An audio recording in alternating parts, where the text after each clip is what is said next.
Good morning, CNG 212. Welcome to Monday, September 16th, the start of week 5.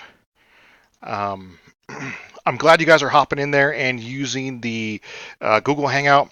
That's exactly what it's intended to do, is be a place for collaboration and asking.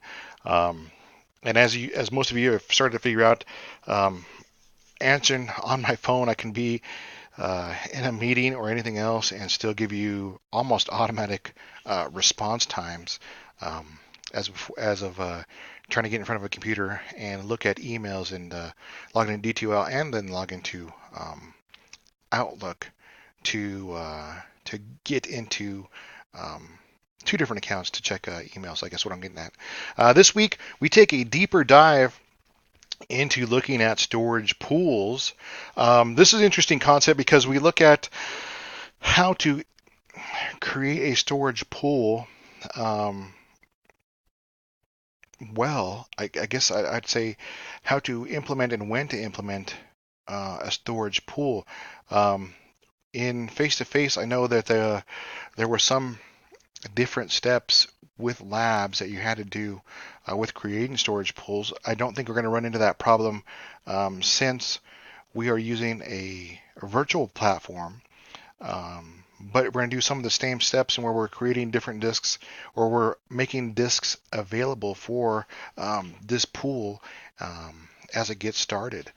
Um, and it's just probably one of the cooler features of Windows, especially now. With that, don't have a lot to say.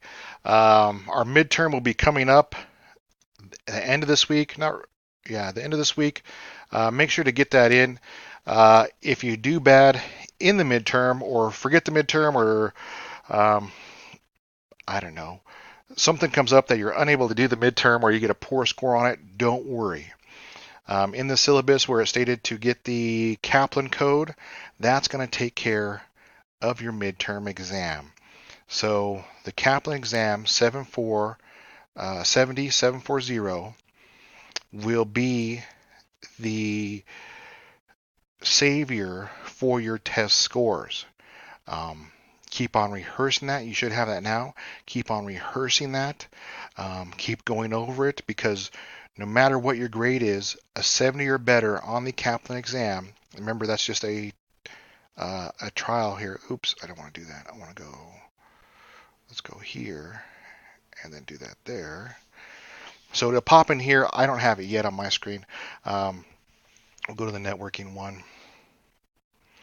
So after I open it up, there's an exam simulation. That's the one you're going to want to hit.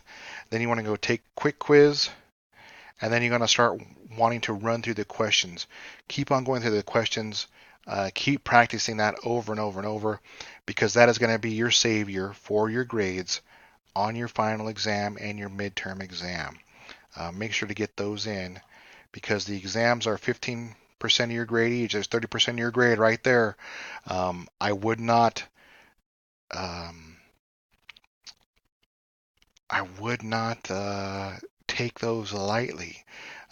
Even if I got, I don't know, 15. Even if I got a 10% out of 15%, I would still keep doing that Kaplan because that's not a guarantee that I will get 100% on everything else and come out walking with an A.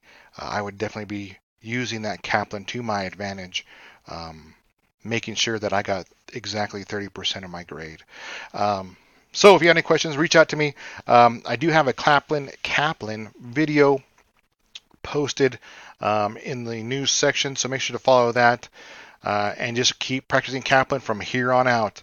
Even when we get to labs 13, or even when we get done and your test scores aren't the best, I'd say just keep practicing it because really after this class you should be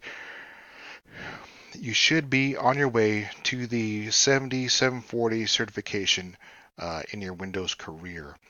If you have any questions, reach out to me either through email or Google Hangouts or whatever's easiest, and I'll get back to you.